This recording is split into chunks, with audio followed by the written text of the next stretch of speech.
Today I'm going to do part 2 of my French Avenue buying guide.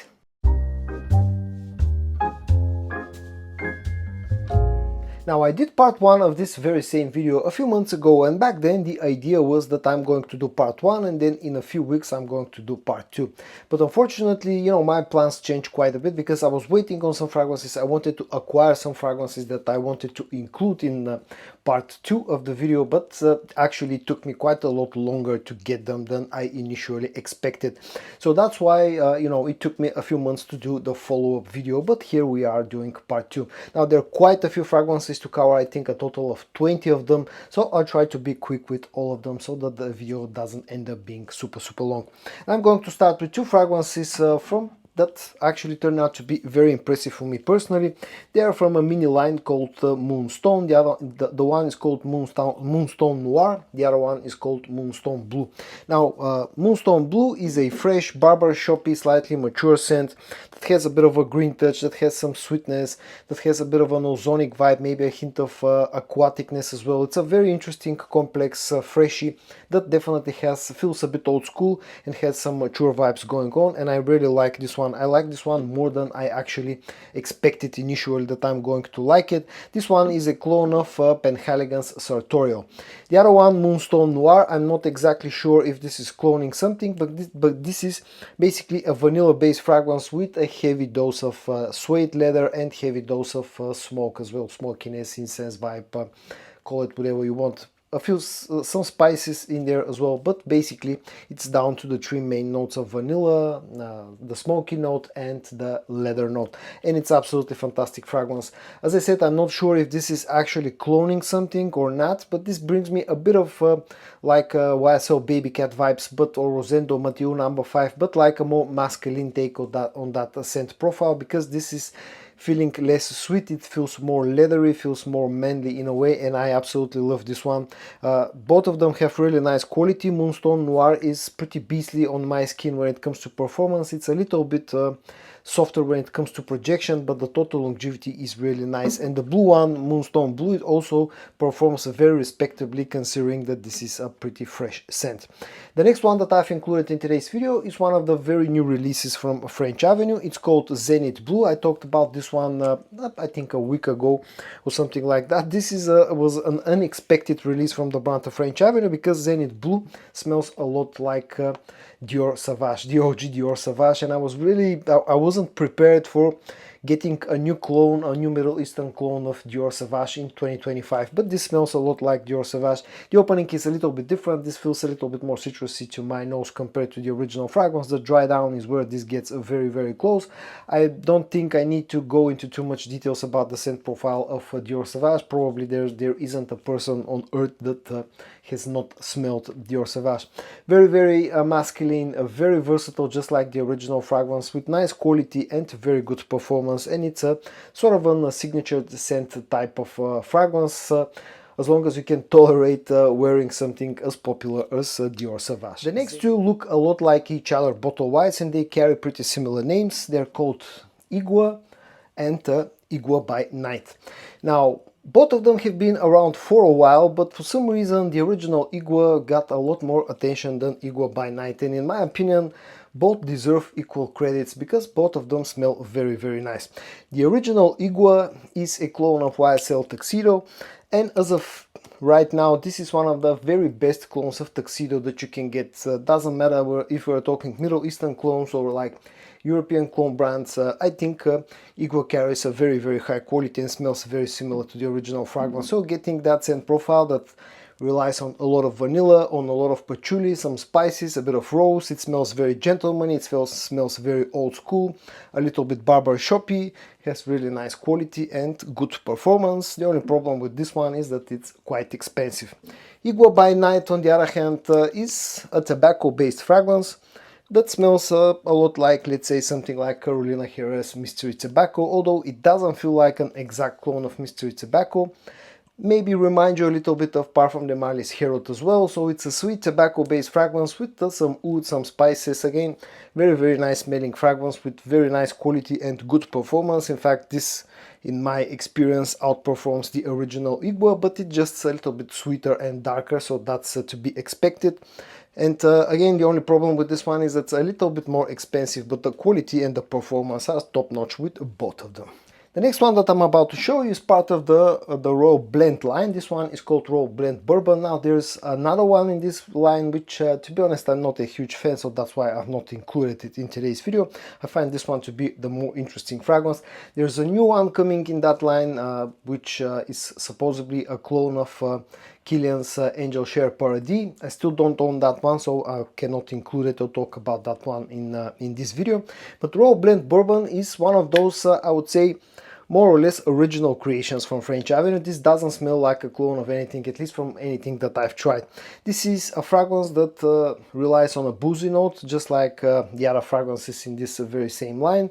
But this also has a very unique sweetness because this smells a lot like a chocolate cookie that, in my opinion, for example, the association that I make when I'm smelling this one is like taking a chocolate cookie and dipping it into a bottle, into a glass of let's say whiskey or bourbon or something like that, and it smells creates a very interesting scent that's quite unique. I know that a lot of people that I have sort of given the chance to try this one don't end up liking it. Initially I was also not a huge fan, but when I gave it some time and some wearing, I actually started to quite like this one. Quite an unique scent, sweet and boozy at the same time, and maybe a bit of spices.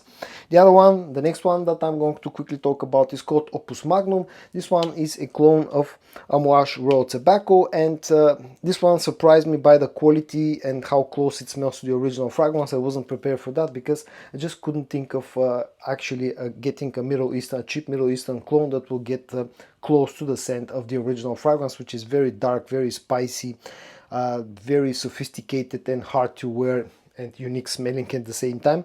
But French Avenue actually did a surprisingly good job with Opus Magnum. Still, this feels a lot lighter and fresher in the air compared to the original fragrance, but compared to pretty much everything else that I'm about to show you in today's video, this is probably the darkest, the heaviest and the most challenging scent. Nice quality, very strong performance, and all that for a fraction of the price of the original. The next four that I'm going to show you all are part of the same line. They are part of a collaboration between French Avenue and Aromatix, another fellow YouTube fragrance YouTube reviewer, and they're called Aromatix X Carnal Desire, Aromatix X Royal Taboo, Aromatix x-xandal, and the newest one, Aromatix X Platin Blanc. Now this is the order that they were released. First we got these two here and then the other two. Now some people call them clones. I would say more like inspirations. For example, Carnal Desire in a way smells similar to Oud Maracuja from Maison Crivelli. So it has a leather note, it has a rose note, it has an agar oud note, but this has a different type of sweetness, and I actually quite like Carnal Desire a lot, and in fact it remains my most favorite fragrance out of this line.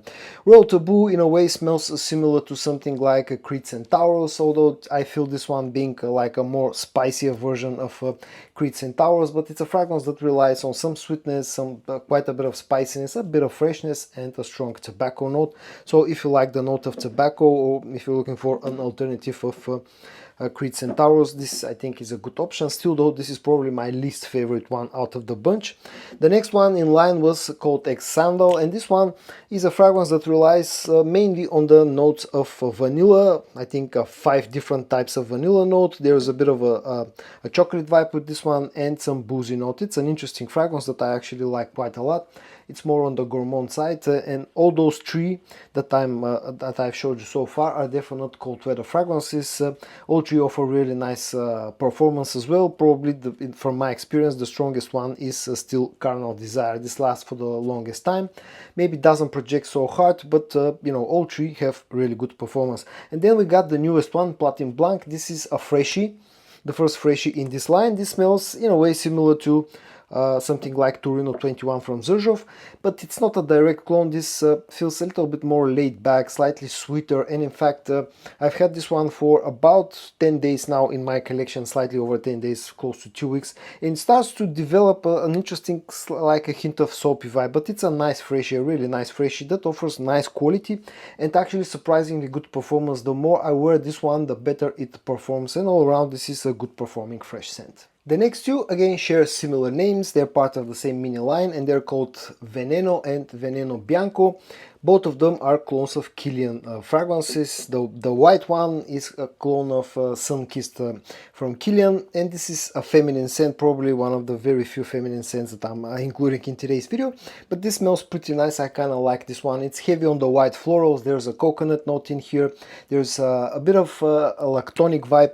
This smells a bit like something like sun lotion or something like that. I kind of like it. Definitely a feminine fragrance, nice quality, and the performance is so far seems to be good from what my wife has been done testing it out. The other one, the black one, is called simply Veneno, and this one is a clone of Kilian's Smoking Hot. So this is an interesting oriental smelling fragrance that has a lot of fruity sweetness, there's some vanillic sweetness, there's some smokiness in this one, some spices. People sort of compare this one with the smell of sort of an apple shisha, you know, smoke or whatever you want to call it, that shisha thing. It's a nice fragrance, probably from the Middle Eastern clones of you know, of Smoking Hot that I've tried. Veneno, the black one, is probably the highest quality one. Again, make sure that you like spicy fragrances and fragrances that have a hefty dose of a smoky note. The next few that I'm about to show you look very similar to each other bottle-wise. Again, they're part of the same mini line, and I've always thought that they look like a small boat or a small yacht or like a small submarine. They're called Pinnace, Pinnace Orin, and Pinnace Noir. And they look like this. These are the three fragrances that I'm talking about. Now, the white one, Pinnace, that's called simply Pinnace, is a fragrance that smells a lot like a Pacific Chill from Louis Vuitton. So you're getting a nice fresh fragrance that has a bit of fruitiness, has some minty freshness, some musks on the dry down. It's a nice unisex fragrance with good quality and I would say pretty decent performance. The golden one, that's called Pinnace Orin, I think this was the latest release in that mini line. In a way smells similar to Louis Vuitton's Afternoon Swim, but it's more like an inspiration rather than a straight up clone. So this is yet another fresh fragrance, but this feels more citrusy, this smells more orangey, again with a bit of ginger, and then on the dry down you'll get quite a bit of musks. Again, nice quality, a very nice laid back sort of on fresh or summertime fragrance. I would say this one feels a little bit more masculine, the white one feels a little bit more unisex, but you know, they're good fragrances. And then the black one, Pinnace Noir, this one is a clone of Hugo Boss Bottled Intense, and I kind of like this one quite a lot, to be honest. This one has a bit of vanillic sweetness, a bit of a fruity sweetness, an apple note in here, quite a bit of cinnamon and some other spices. This is a very nice versatile fragrance for the cold weather. The best time to wear this one, I would say, is like the fall time and springtime. It smells quite nice and I like it quite a lot. All three offer nice quality, all three offer good performance, nothing spectacular but still good performing scents, and they offer also quite interesting bottle design, but they're a little bit more expensive than I would have liked. The next two again look very similar to each other, and the last two that I'm about to show you also look very similar to each other, but they're again part of the very same line. They're called Vulcan Sable and Vulcan Feu or Fue. I don't know exactly what's the right way to pronounce the name of the two fragrances. Both of them are cloning original Stephanie Humbert Lucas fragrances. Vulcan Sable is a clone of Sundance, and this is a fragrance that relies on a lot of sweet notes, with some vanillic notes, maybe a bit of a cacao note with this one. It's quite a sweet gourmand fragrance that works nicely in cold weather, I would say. To my nose, smells a little bit to the feminine side, but you know, I don't see a problem guys wearing this one as long as they can tolerate a gourmand scents. It's a nice quality fragrance with good performance and you know, I would say a high compliment factor as well. The other one, Vulcan Feu or Fue, this was probably the most hyped up fragrance of 2025 so far. This is a clone again of a Stephanie Humbert Lucas fragrance. In this case it's God of Fire. So this is the opposite to the other one. This is a more of a summertime fragrance that feels very tropical. It relies on a very heavy dose of a mango note. If you like the note of mango, you'll enjoy this one. Smells quite similar to the original fragrance, feels a bit musky, quite a bit of sweetness, but at the same time sort of on tropical freshness. It's a very laid back fragrance. Again, I find it to be smelling a little bit, leaning a little bit to the feminine side, but the quality is nice and the performance is also pretty good, considering that this is more of a fresh or summertime fragrance. I'm still testing this one out. I'll probably do a review of this one pretty soon, like a full review. And let's move on to the last three fragrances that I'm going to cover in today's video. The first of those is called Ether Extrait, another pretty hyped up fragrance, although this has been around for a while. This is a nice freshie, a clone of Parfum de Marly's Greenly, and a pretty good clone, not a direct clone. I think this feels a little bit more fruity, a little bit sweeter than the original fragrance, but you'll get some fruity sweetness, you'll get a bit of citruses, you'll get quite a lot of musks on the dry down, a hint of greenness as well. I find the original to be a little bit greener. This is probably slightly sweeter and more mass-pleasing scent. A very nice freshie that offers really nice quality. The only problem with this one is that the performance is more on the average side, but that's to be expected because of its fresh scent profile. The next one is called Fierte. This one is a clone of YSL Baby Cat, and again probably one of the absolute best clones of Baby Cat that you can get right now. So it's a vanilla based fragrance with some suede leather and a bit of smokiness, some spices, maybe a hint of tobacco. This is an unisex scent that maybe leans a little bit to the feminine side, but offers really nice quality and offers strong performance, pretty much on par with the original fragrance. The only problem that I find with this one is the heavy bottle, unnecessarily heavy bottle, and that it's a little bit more expensive and comes in an 80 ml bottle size, but again it's one of the very best clones of Baby Cat that you can get. And the last one that I'm going to include in today's video has been very impressive for me personally. Again, I'm going to cover this one in a video pretty soon, its own dedicated video, because I think it deserves it. It's called Fierte Luna, and scent-wise has nothing to do with the original Fierte. This one is a clone of Xerjoff's Naxos, and it's absolutely fantastic. So if you are familiar with Naxos, you know what to expect. A heavy dose of tobacco, honey sweetness, some lavender, airiness, freshness, and an aromatic feel that you're going to get thanks to the lavender.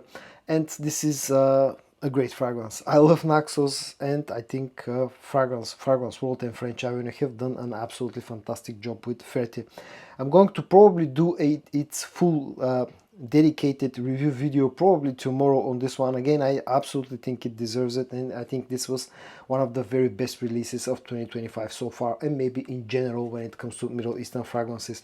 Nice quality from my testing. Performance is also very good, and just nothing bad to say about this one. And so guys, in today's video I did part 2 of my French Avenue buying guide, where I covered a total of I think 20 or 21 fragrances, helping you choose the best French Avenue scent for you. I hope that you found today's video interesting or helpful. If you did, give it a like, and I also hope that you're going to join me in my next video for your dose of some fragrance content. And until then, stay safe and bye bye.